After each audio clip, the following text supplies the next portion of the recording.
Hi friends, எல்லாரும் எப்படி இருக்கீங்க? வெல்கம் டு மனுவின் நர்சுவை. சட்டுப்புட்டு சமையல் சீரீஸில் நம்ம அடுத்தது பார்க்க போகிறது என்னன்னு பார்த்தீங்கன்னா கோதுமை ரவா கேசரி. அதுக்கு நான் கோதுமை ரவை எடுத்து வச்சுருக்கேன், முந்திரி திராட்சை வந்து நெய்யில் வறுத்து வச்சுருக்கேன், நெய் எடுத்து வச்சுருக்கேன். நம்ம எந்த டம்ளரில் கோதுமை ரவை எடுக்கிறோமோ அதில் வந்து 2 டம்ளர் அளவுக்கு வந்து வெல்லம், நாட்டு சக்கரை இல்லைன்னா சக்கரை, உங்களுக்கு எந்த இனிப்பு வேணுமோ நீங்கள் வந்து ஆட் பண்ணிக்கோங்க. இன்றைக்கி வந்து நான் வெல்லம் தான் எடுத்திருக்கேன். இப்போ 2 டேபிள் ஸ்பூன் நெய் விட்டு கோதுமை ரவையை நல்லா பொரியிற அளவு ஒரே மாதிரி வந்து வறுத்து விட்டுக்கணும். இந்த ரவையை நம்ம எவ்வளோ வறுக்கிறோமோ அவ்வளோக்கு அவ்வளோ வந்து பார்த்தீங்கன்னா கேசரி உதிரி உதிரியாக சூப்பராக நம்மளுக்கு வந்து கிடைக்கும். இந்த மாதிரி அடுப்பை வந்து சிம்மில் வச்சு வறுத்துக்கோங்க. 1 டம்ளர் ரவைக்கு நான் 3 டம்ளர் அளவு தண்ணியை வந்து நல்லா கொதிக்க வச்சுட்ருக்கேன். ரவை வறுக்கிற நேரம் இந்த தண்ணி வந்து நல்லா நமக்கு கொதிச்சு வந்துடும். ஸோ இப்போ வந்து ரவையை பாருங்கள், நல்லா வறுத்தாச்சு, நல்லா பொரிஞ்சு வரணும் கோதுமை ரவை, அந்தளவு வந்து வறுத்தாச்சு. இப்போ நம்ம கொதிக்க வச்சுருக்கிற சுடு தண்ணியை இது கூட வந்து ஆட் பண்ணிக்கலாம். ரவையோட கொதிக்க வச்ச தண்ணியை சேரும்போது பார்த்து சேர்த்துக்கோங்க, ஏன்னா கையில் ஏதாவது பற்ற போகுது. ஏன்னா தண்ணி வந்து நல்லா கொதிச்சிருக்கு இல்லையா, அதனால் கட்டி வந்து தட்டாது. ஏன்னா ரவையை நல்லா வறுத்துட்டோம், ஸோ அதனால் கண்டிப்பாக கட்டி தட்டாது. நீங்கள் பயப்படாமல் கிளறி கொடுக்கலாம்.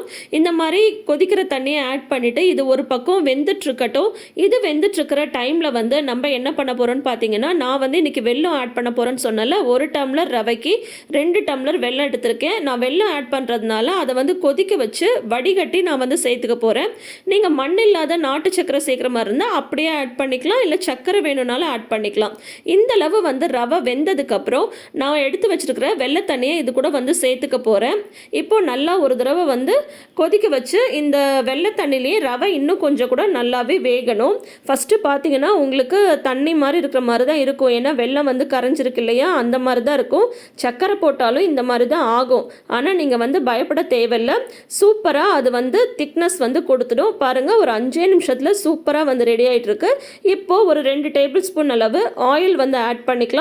அதுக்கப்புறம் நெய்யில் வறுத்து வச்சிருக்கிற முந்திரி திராட்சையை வந்து ஆட் பண்ணிக்கலாம். நெக்ஸ்ட் வந்து கொஞ்சமாக ஏலக்காய் தூள், வாசனைக்காக ஏலக்காய் தூள் ஆட் பண்ணி நல்லா ஒரு தடவை சூப்பராக கிளறி கொடுத்தோன்னா ஒரு 2 நிமிஷம் மட்டும் அடுப்பில் இருந்தால் போதும். ஃபஸ்ட்டு பார்த்தீங்கன்னா கேசரி உங்களுக்கு கொஞ்சம் லிக்விடாக இருக்கிற மாதிரி தான் இருக்கும். ஆனால் ஆறுனதுக்கப்புறம் பார்த்தீங்கன்னா சூப்பராக கிளாஸியாக அருமையாக வந்துடும். இந்த மாதிரி ஒரு லீவ் நாளில் பசங்க ஸ்வீட் கேட்டால் ஹெல்த்தியாக செஞ்சு கொடுங்க. இந்த ரெசிபி உங்களுக்கு பிடிச்சிருக்கான்றதை மறக்காமல் கமெண்ட் செஷனில் சொல்லுங்கள். சட்டு புட்டுன்னு சமையல முடிங்க, கிச்சனை விட்டு ஓடி வந்துடுங்க. சம்மர் ஹாலிடேஸில் நமக்கும் ரெஸ்ட் வேணும் இல்லையா, மறக்காமல் நம்ம சேனலை சப்ஸ்கிரைப் பண்ணிக்கோங்க. தேங்க்யூ.